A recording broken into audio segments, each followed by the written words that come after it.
por mais uma noite que tu nos concedestes para estarmos aqui reunidos, louvando o teu nome, agradecendo e bendizendo o teu nome.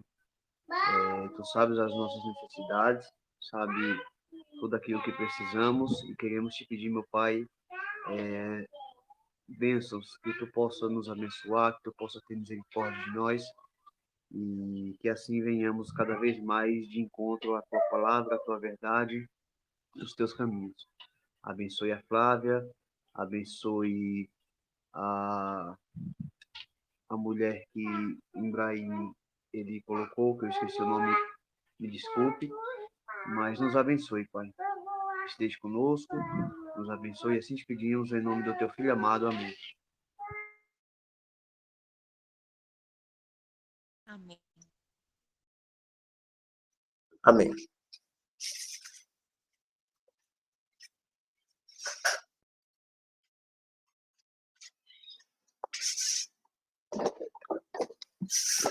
Bem, quem é o remanescente de Israel? Ultimamente tem se levantado alguns questionamentos com relação a quem é esse remanescente, quem é de verdade Israel agora nos últimos dias. Será que Israel é uma nação teocrática? Israel precisa cumprir requisitos relacionados a um cumprimento teocrático, ou seja, uma nação que precisa ser erguida como nação e ter uma proeminência sobre todas as outras nações do mundo antes da segunda vinda de Jesus? É isso que a Escritura fala, é isso que a Bíblia fala? Bem, vamos hoje tentar iniciar mais um estudo, onde nós vamos... Estudo aqui, se a gente for fazer realmente a aplicação de todos os pontos em relação a esse Israel bíblico, profético, a gente vai ver bastante coisa aqui.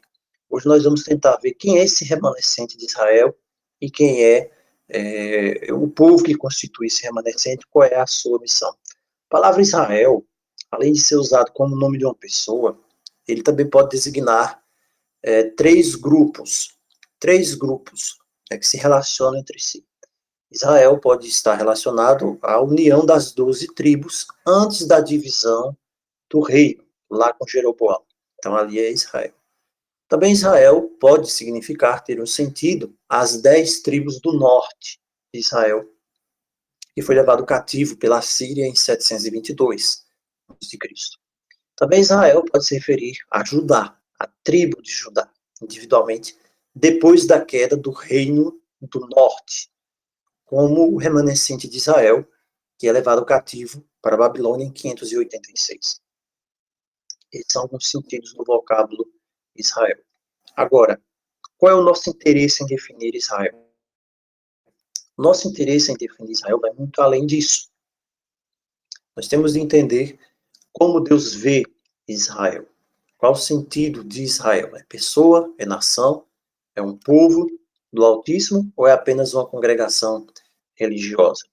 Como é que Israel nos é apresentado, por exemplo, no Velho Testamento? Esse é o primeiro ponto, para que nós possamos entender o sentido espiritual de Israel. Nós precisamos encontrar Israel no Antigo Testamento. O primeiro uso da palavra Israel na Escritura nós vamos encontrar em Gênesis capítulo 32. Gênesis capítulo 32 vai nos apresentar a origem e o significado deste nome, o nome Israel.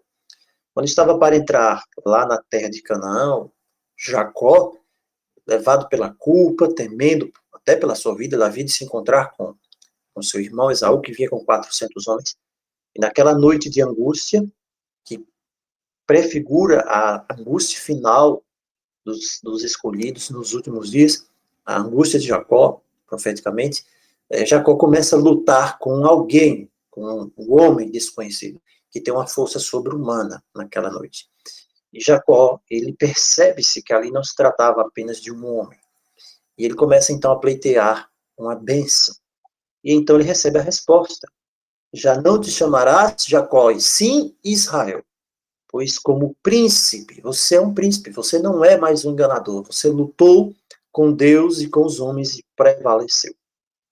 O interessante aqui, esse próprio protótipo de Israel que está em Jacó, é que Jacó, ele é a pessoa em si, o homem em si que será Israel. Mas antes de ser Israel, ele leva sobre si a probabilidade de um nome futuro, mas ele é um enganador. Ele não é o verdadeiro Israel. Ele é Jacó. A palavra Jacó significa o enganador, o trapaceador. Indicando também isso, que o primeiro Israel não iria ter, não iria conseguir, não iria alcançar a plenitude da bênção. Porque Israel tanto enganaria, quanto também seria enganado. É o que nós vemos com Jacó. Jacó engana e depois Jacó é enganado. Só no final da sua experiência, quando ele luta com o homem, lá de Gênesis capítulo 32, ele então se torna o príncipe e deixa de ser o enganador. Isso aqui também tem uma referência para a própria nação de Israel. A própria nação de Israel está prefigurada aqui, neste evento. O profeta Oséias, ele interpreta essa luta de Jacó como uma luta com Deus e com o anjo. Nós vamos para Oséias capítulo 2, verso 3 e 4. Interessante conhecer esse texto aqui de Oséias. Oséias capítulo 2, 12, aliás. Oséias 12, verso 3 e 4. Diz assim, falando sobre Jacó. No ventre de quem? Da sua mãe ainda, ele pegou no calcanhar do seu irmão. Está falando aqui do Jacó, né, enganador. No vigor agora da sua idade, ele lutou, diz aqui, lutou, contendeu, persistiu com Deus. E no verso 4 diz, lutou com o anjo. Esse anjo prefigurava Deus, a presença de Deus, e prevaleceu. Ninguém prevalece sobre Deus. O prevalecer aqui significa que ele persistentemente buscou alcançar uma bênção. E ele não desistiu. Ele passou a noite inteira lutando até receber, até alcançar essa bênção. E como ele alcançou essa bênção? Como é que você prevalece? Ele diz aqui que chorou e pediu misericórdia. Pediu Shanã, misericórdia, a palavra hebraica. Que fosse gracioso, misericordioso, favorável. Era isso que ele queria. Em Betel, na cidade lá, o Betel, a casa de Deus, na casa de Deus, na presença de Deus, achou a Deus e ali Deus falou com ele. Isso aqui prefigura essa luta diária que nós precisamos ter na presença do Criador. Cristo já lhe comprou e já lhe oferece todas as bênçãos. A bênção da vida, a bênção da saúde, a bênção da felicidade, a bênção da salvação, mas você precisa lutar para ter essa bênção. Você precisa lutar. E aqui nós vemos Jacó lutando. Diz que ele luta com Deus e luta com o anjo. O nome Israel aqui é revelado pela sua origem divina, o príncipe de El, o príncipe de Deus. E aqui se inaugura um novo relacionamento espiritual de Jacó com o Altíssimo. Agora ele está reconciliado através da graça perdoadora de Deus. Isso aqui é um padrão para a nossa vida. Durante a nossa vida inteira, desde a nossa geração, desde o ventre materno, como diz a palavra, né? Em iniquidade me concebeu a minha mãe. Não quer dizer que você foi concebido num ato em si de pecado. Não. Mas do ventre nós já temos o gene do pecado. É como Paulo diz lá em Romanos. E aqui ele apresenta isso aqui, essa particularidade, quando diz que ele pegou no calcanhar do seu irmão. Mas quando você luta, quando você entra na presença do Criador, do Senhor, e você sabe que precisa da bênção, você não pode desistir. E Jacó aqui, ele é restaurado. Essa luta dele, ela é iniciada por Deus. E ele, então, é levado agora a um exemplo de vitória. Ele abandonou a autossuficiência. Nunca pense que você é autossuficiente. Por mais que você tenha dons, por mais que você saiba fazer as coisas, você não é autossuficiente. A sua suficiência vem de Deus. Nunca pense que você pode se autodefender, porque a sua autodefesa vem de Deus. Jacó abandonou a sua autossuficiência, abandonou a sua autodefesa e apegou-se confiantemente ao anjo de Deus, para que ele pudesse receber uma garantia de aceitação. Então, como prova de que ele foi perdoado, o nome dele é mudado agora. De um nome que lembrava pecado, enganador, ele levou esse nome a vida inteira. Tem pessoas hoje que estão com estigma de ter a vida inteira um pecado acariciado, levado sobre as suas costas, que lembra a sua vida de fracassos. Mas Deus hoje faz um convite para que nós possamos ir até Ele. E Jacó só encontrou o Senhor no momento que ele estava mais amargurado, no momento que ele estava mais para baixo, mais triste, angustiado, sem saber o que fazer. No momento em que nós reconhecemos que não podemos fazer nada, muitas vezes é que nós damos a oportunidade para que Deus faça tudo. Eu sempre tenho dito que Deus não força a entrada na vida, na casa de ninguém. Nós precisamos convidá-lo. Só que muitas vezes nós convidamos os outros, nós convidamos qualquer coisa, nós buscamos tudo. Salvação, resolução dos problemas, em todas as possibilidades possíveis. Quando nada dá certo, então nós lembramos dele. Foi isso que aconteceu com Jacó. Mas nós não temos de seguir necessariamente esse padrão. O nome Israel, então, desde o começo, ele está simbolizando um relacionamento pessoal de reconciliação com Deus. Sabe, pessoal?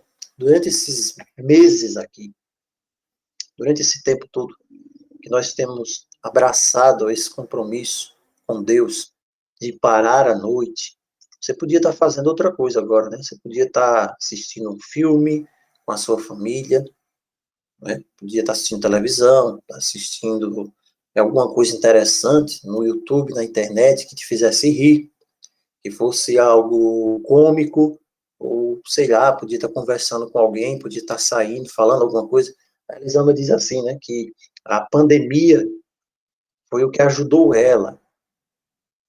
E se não fosse a pandemia, essas coisas da pandemia, ela ia ter ficado ali parada em casa e tal, e ser levada a ter esses momentos de estudo da palavra, quem sabe Deus não poderia tê-la alcançado, porque ela, quem sabe, teria se fechado ali naquele mundo que ela já estava acostumada a viver. As coisas estão mudando. O mundo está mudado. O nosso mundo hoje que nós estamos vivendo agora, ele não é o mesmo mundo que ficou em 2019 para trás. 2019 para trás é outro mundo. 2020 para cá é outro mundo, é outra coisa que está acontecendo. E ainda vai mudar mais ainda. Mais ainda. O mundo está mudando para pior. Mas os eleitos de Deus também, Deus está chamando essas pessoas, Deus está chamando você para que você também mude e aproveite essa última oportunidade. Então não deixe nada, não deixe coisa alguma, não deixe pensamento algum, isso, aquilo outro, nada interferir nesse processo de restauração que Deus está fazendo na minha vida e na sua vida. Não deixe que nada atrapalhe. Não deixe. Porque essa oportunidade, quem sabe, é a oportunidade do século. É a oportunidade que você esperou, que você precisava, que eu precisava para a minha vida inteira. Esta é a grande oportunidade. Nós estamos aprendendo a orar, nós estamos aprendendo a ler a palavra, nós estamos sendo fortalecidos, nós estamos sendo cimentados, enquanto tantas e tantas e tantas outras pessoas estão sendo enganadas, estão sendo destruídas. O remanescente de Israel é aquela pessoa que entra num propósito de transformação. E para ser transformado, meu irmão, você precisa ser muitas vezes triturado pelo Espírito de Deus. O Espírito de Deus precisa quebrar certas coisas, que na verdade são como algemas que estão prendendo você. Você está como um paralítico, a gente fica como um paralítico. Quando eu digo você, eu me coloco também no meio. E o diabo, o inimigo, o mundo, ele faz com que o nosso braço engesse, ele tapa a nossa boca, ele coloca uma máscara espiritual para que nós possamos ficar sufocados. E nós estamos chegando agora no momento em que tudo está mudando, tudo já está mudado, vai mudar mais ainda, vai mudar de uma maneira, quem sabe você nem imagina, mas vai mudar. E nós estamos tendo a oportunidade de ser esse remanescente transformado, mudado, esse remanescente que crê, que confia, que tem fé. Agora, tudo isso é através de um processo. E esse processo é aquilo, né, que está na parábola de chamar, encher o azeite, né, colocar o azeite na sua botija. É um processo de reconciliação. Então, esse é o primeiro momento quando você vê lá falar sobre Israel e o exemplo que é dado daquela pessoa, Israel. Então, lá através do profeta Oséias, Oséias apresenta essa luta de Jacó, essa confiança que ele tem em Deus, no Altíssimo, como um exemplo que precisa ser imitado por todas aquelas tribos lá do Israel antigo, mas que estavam afastados. Eles estavam confiando mais nos cavalos de guerra da Síria e do Egito. Você pode ler Oséias 12, 3 ao 6, Oséias 14, vai falar disso. Então, as pessoas também hoje estão confiando em outras coisas. As pessoas estão esperando que haja uma mudança para o melhor, mas estão confiando em coisas providas pelo homem. Naquela época lá, o Israel apóstata estava confiando nos cavalos de guerra da Síria. A Síria era uma grande nação. Estava confiando nos cavalos de guerra do Egito. O Egito é uma nação poderosíssima. Lutar com Deus significa você entregar nas mãos dele as suas forças para se apoderar da força dele. Isso é a luta de Jacó com Deus. Então, a luta de Jacó com Deus é colocada aqui em Osés como essa luta do verdadeiro Israel. Para nós hoje, um padrão para que nós possamos ser esse Israel de Deus. Então, o propósito divino para Israel desde o início, você vai ver lá em Moisés, quando Moisés disse para Faraó, em Êxodo 4, 22, Moisés disse assim: Israel é meu filho, o meu primogênito. Eu digo a você, deixe ir o meu filho para que me sirva. Aquelas tribos de Israel estavam sendo chamadas para adorar ao Senhor, o santo, de acordo com a vontade dele, com a sua vontade. Eles são Israel, o seu povo, a comunidade do Senhor, como está lá em Números capítulo 20. Então, por isso aqui Israel, ele é diferente de todas as outras nações, mas apenas enquanto obedece este convite. Aliás, aceita este convite para a obediência.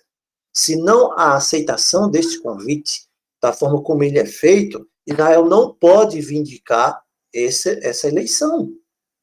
Ninguém pode vindicar essa eleição. Então, Israel, em certo sentido, foi diferente de todas as outras nações, não por qualquer qualidade étnica, a moral, a política, apenas porque foi escolhido. E a escolha não tem a ver, aos olhos de Deus, em qualidades daquele que é escolhido, porque aquele que é escolhido, ele não tem qualidades. Aquele que é primeiramente escolhido, ele simplesmente é eleito. E ele é eleito pela graça. A graça agora, então, trabalha naquela pessoa que é eleita. Ele corresponde àquela graça. Para que ele possa, então, receber promessas. E essas promessas foram feitas aos patriarcas. E por isso que em Êxodo 19, 4 a 6, Deus diz assim: vocês viram o que eu fiz aos egípcios? Vocês viram que o que eu fiz com vocês foi como levar vocês em asas de águia, eu levei vocês para o alto e fiz vocês chegarem a mim. Não somos nós que chegamos a Deus porque nós queremos. É Ele que faz. O processo é Ele que inicia. Ele que nos faz. Por isso, quando você orar, você diz: Senhor, não me deixes fugir da tua presença. Não me deixes cair em tentação. É a palavra que tem lá na oração do Pai Nosso. Não nos deixes cair em tentação, porque nós não podemos estar em pé de nós mesmos. E aí ele continua: agora, pois, se diligentemente ouvirdes a minha voz e guardardes a minha aliança, então vocês serão a minha propriedade peculiar de todos os povos da terra. Mas apenas se vocês ouvirem a minha voz, não a voz dos homens, não a voz do pastor, não a voz do líder religioso. Se você ouve a minha voz, e mais, não apenas se você ouve a minha voz, mas se você guarda a minha aliança. Então você é a minha propriedade. E Deus diz mais: toda a terra é minha. Tudo bem? Não é mérito nenhum seu. Você é a minha propriedade, porque eu escolhi, fiz você chegar a mim, para que você então me obedeça, seja o modelo. Agora, isso não é porque você é diferente. A terra inteira é minha. Todos os povos são meus. Agora eu escolhi você. Então você tem dois aspectos aqui. Ele escolhe Israel para que ele revele a sua graça. Agora, Israel precisa permanecer fiel e obedecer ao concerto, para que então possa ser considerado povo. Então, nós vemos aqui que existe um remanescente. Os profetas viam Israel como um todo. Rebelde, desobediente, e então sofreriam juízos, o julgamento divino. Mas, mesmo assim, permaneceria dentro da nação infiel um remanescente de crentes. E nesse remanescente, então, é que estava o verdadeiro Israel. Então, há mudança aqui entre um Israel apenas denominacional, Israel nação, e agora o Israel espiritual. É isso que muitas pessoas não conseguem assimilar hoje, que o Israel verdadeiro é um Israel espiritual.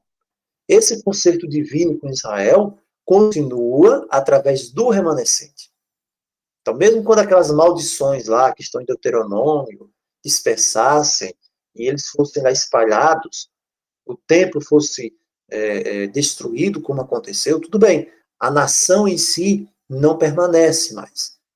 Agora, o que permanece é o Israel espiritual. A gente vai ver isso depois mais à frente, que existem promessas para o Israel espiritual que hoje são aplicadas para um Israel nacional. Isso não tem lógica mais, não tem mais sentido fazer essa aplicação. Então, o livro de Deuteronômio, por exemplo, vai falar disso. O objetivo da eleição de Israel era uma missão, que eles fossem filhos do Senhor. Deuteronômio 14:1. Povo santo, 14:2. Escolhidos para serem um tesouro pessoal. Esse era o objetivo. Eles tinham uma obrigação sagrada, mas eles precisavam obedecer à voz do Senhor.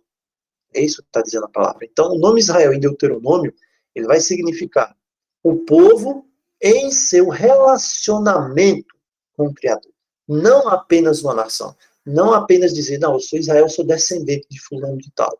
Eu preciso pegar os costumes de fulano de tal. Eu preciso fazer rituais como Israel fazia na época da Antiga Aliança, porque se eu fizer esses rituais, eu estarei sendo um verdadeiro israelita, Deus vai estar olhando para mim dizendo que eu sou Israel. Não é assim que funciona. Mas muitas pessoas pensam que funciona assim. Israel é um nome dado ao povo em relacionamento. Não havendo relacionamento, não há aliança. Não é o aspecto nacional. Eu tenho de voltar para Israel. Tenho de fazer, aí lá, né? Voltar para lá. Esqueci o nomezinho, acho que é isso.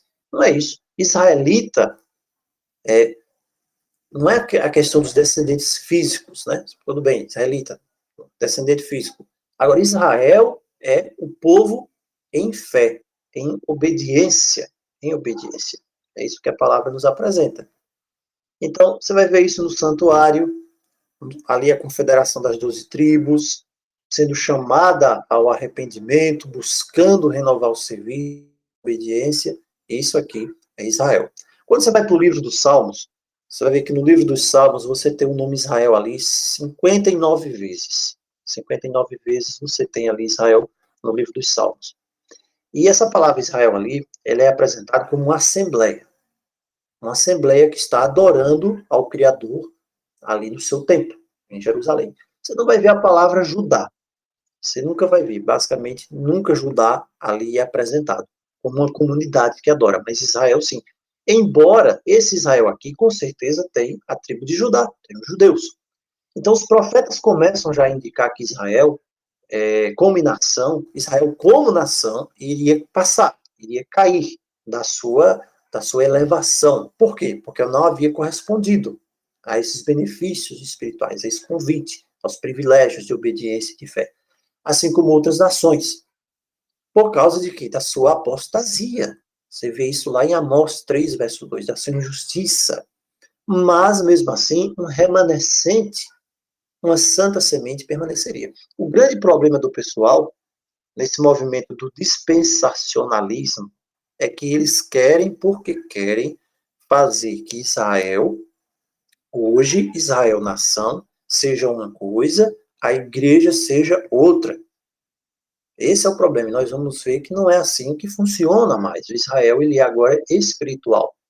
O profeta Amós, ele é o primeiro profeta a rejeitar essa ideia de que Israel, como uma nação, a nação inteira, seria salvo no dia do Senhor, quando o Altíssimo julgar o mundo. Você quer ver isso? Você pode ver em Amós 3:2, vai falar sobre isso.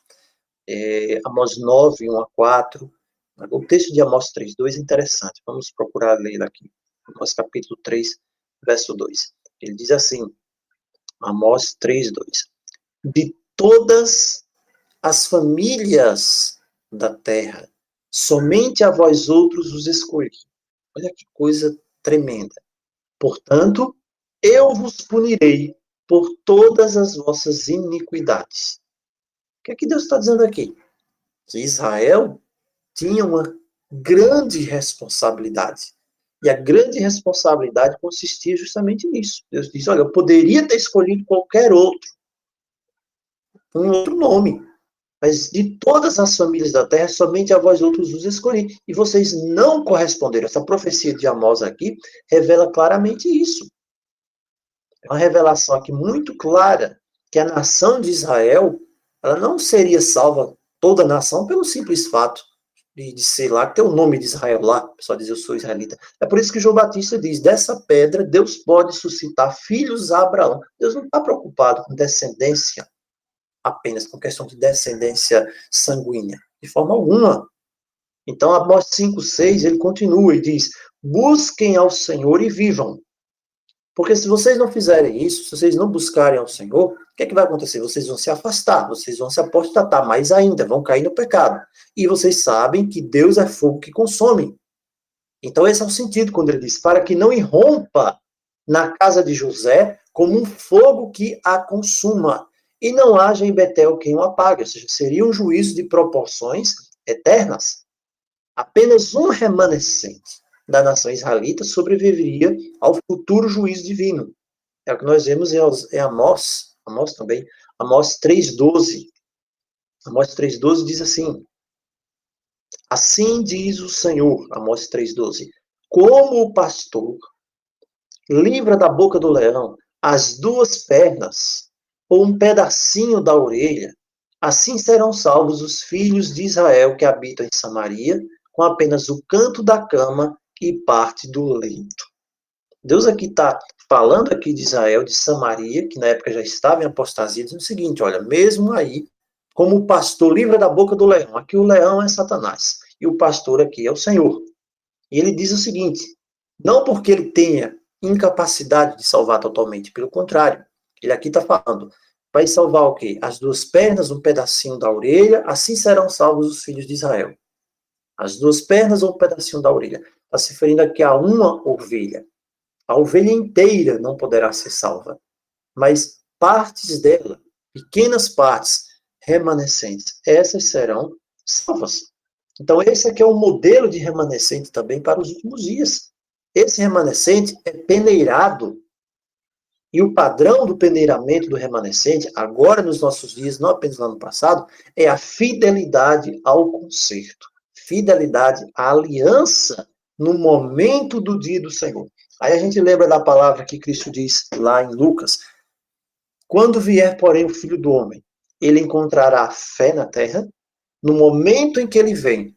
A vinda aqui não é a segunda vinda apenas. A vinda aqui se refere ao dia do Senhor, que Amós fala aqui no capítulo 5, verso 15. Amós capítulo 5, verso 15 diz assim, aborrecei o mal e amai o bem. São coisas tão simples que Deus pede.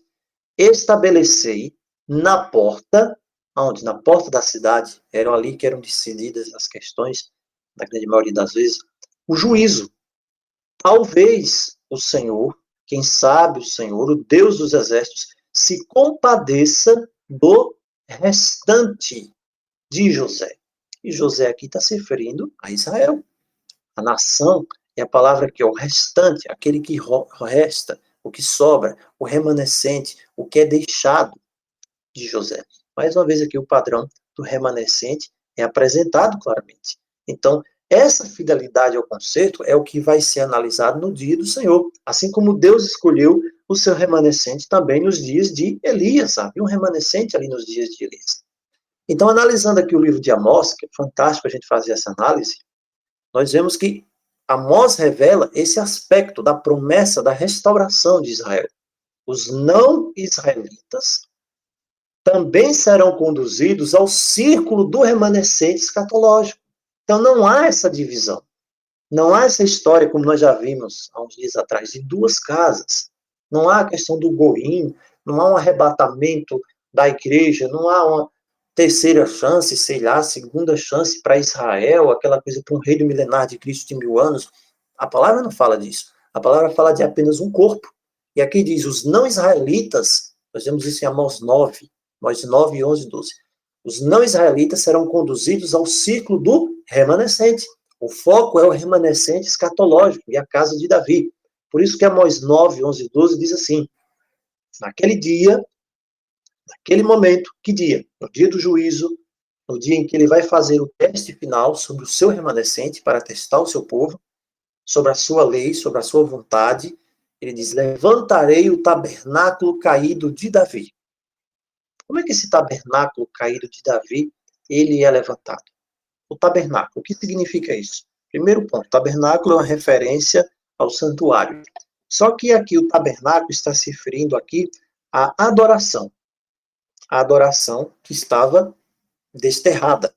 E ele diz: repararei as suas brechas, e levantando das suas ruínas, vou restaurá-lo. E nós vimos esses dias sobre restauração, o processo de restauração. Vou restaurá-lo como foi nos dias da antiguidade. Agora, que restauração é essa? Essa restauração é trazer Israel de volta, em 1948, aquela questão da ONU, e o pessoal voltar para lá e fazer uma nação e ter o reino davídico lá estabelecido novamente, ser sobre todas as nações. Não, não é isso que Deus está falando aqui.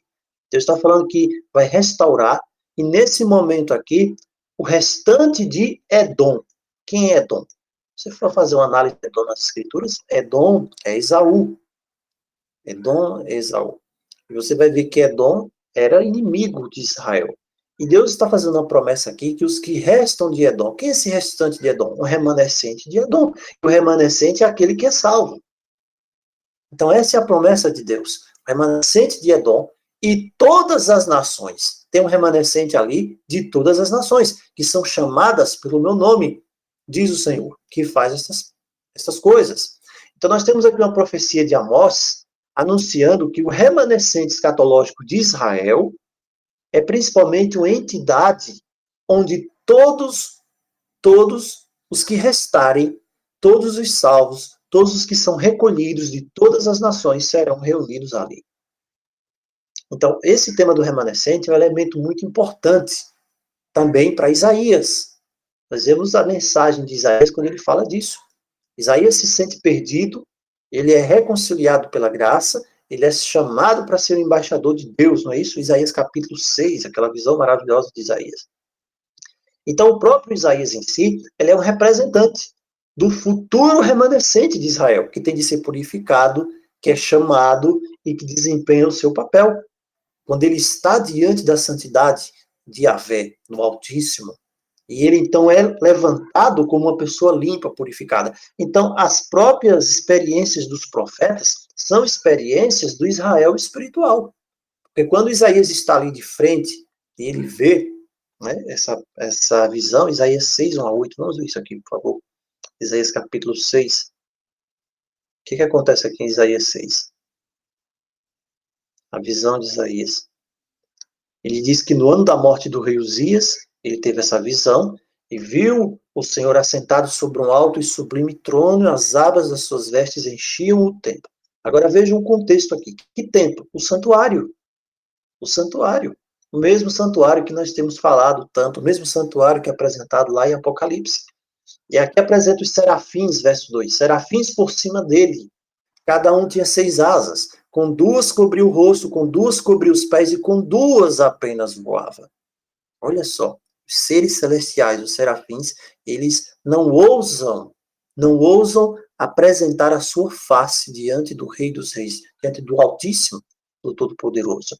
E eles estão clamando, verso 3, Santo, Santo, Santo. É isso que eles estão clamando. É o Senhor dos Exércitos. É o Yahuwah, Sebaot, não é isso? É aquele que existe, toda a terra está cheia da sua glória, Yahvé dos Exércitos. E o que acontece aqui? O versículo 5 diz que Isaías sente a sua própria indignidade. A primeira característica desse remanescente é saber que ele é indigno. É perceber que ele precisa de purificação. É perceber que sem a graça ele já está perdido. Ele não tem méritos de si mesmo. Não tem méritos de si próprio. E Isaías representa bem isso aqui. Ele disse, ai de mim, estou perdido. Ele reconhece o seu pecado e diz, eu sou um homem de lábios impuros. Eu habito no meio de um povo de impuros lábios. Quer dizer, não tenho o que fazer. Eu sou pecador, vivo no meio de pessoas pecadoras. Hoje também, nós somos pecadores, nós vivemos numa cidade pecadora. Nós entramos em contato O ambiente é pecador, o ambiente exala pecado, você sai nas ruas, você ouve as músicas, tudo é um ambiente pecaminoso. E Isaías diz, e eu vi o rei, o Senhor dos Exércitos. Como é que isso pode acontecer? O que acontece aqui? Como é que isso é possível? Eu teria de ser fulminado nesse momento. Mas o verso 6 apresenta a atuação da graça. E essa graça é que traz a nova possibilidade para o Israel remanescente. Porque um dos serafins vem, no versículo 6, e esse serafim, ele chega até onde está Isaías com a brasa do altar. Traz uma brasa que tirou do altar. Que altar é esse? Lembra que no céu há um santuário, o santuário da terra, ele é um modelo do santuário dos céus. Tudo gira em torno do santuário. E essa brasa aqui viva, ela representa Cristo. É a brasa, né, do altar. Esse altar aqui é o mesmo altar que você vai ver lá em Apocalipse capítulo 8 também, onde Cristo está ministrando. E ele, então, no verso 7 aqui, toca com essa brasa na boca de Isaías e diz, não se preocupa mais, tá bem? A brasa tocou os seus lábios, você não vai ser consumido, a sua iniquidade foi tirada, o seu pecado foi perdoado. E isso não é uma brasa quem faz isso é Cristo, mas isso é apresentado para Isaías. Então, esse remanescente aqui, ele é apresentado sob o enfoque do profeta Isaías. E Isaías, então, recebe essa comissão no verso 8 agora, quando ele ouve a voz do Altíssimo dizendo, a quem enviarei? Após a purificação, o processo de purificação, ele agora recebe uma incumbência. Deus diz, a quem enviarei? Eu preciso enviar alguém. Eu preciso mandar alguém. Eu preciso cumprir uma obra, um propósito. E ele diz aqui, quem há de ir? Quem há de ir? A palavra diz. Quem há de ir? A quem enviarei? Quem há de ir? Não é isso? Diz a palavra. Então disse eu, eis-me aqui, envia-me a mim. Eis-me aqui, envia-me a mim. Essa é a função do remanescente. O remanescente é purificado, ele passa por um processo de transformação para que então ele possa cumprir essa obra dos últimos dias, que é de ir representar a pessoa de Cristo, os méritos de Cristo, apresentar essa salvação para as outras pessoas. Mas ele próprio primeiro precisa estar purificado com a brasa do altar. Então, que Deus nos abençoe, irmãos, nessa noite, que Ele nos fortaleça, que nós possamos ir na presença do Senhor todos os dias, buscar essa purificação.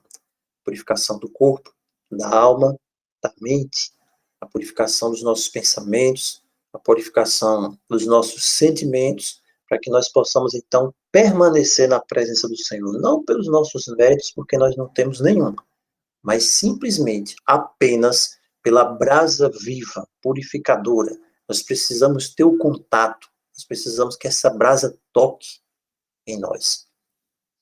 Porque quando ela toca na sua vida, você é purificado.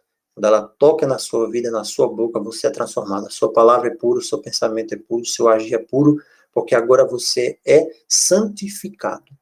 Santificado pelo sangue do Cordeiro. Amém? Que Deus nos abençoe, nos fortaleça, que esse seja o nosso desejo, a nossa oração, em nome de Jesus. Amém.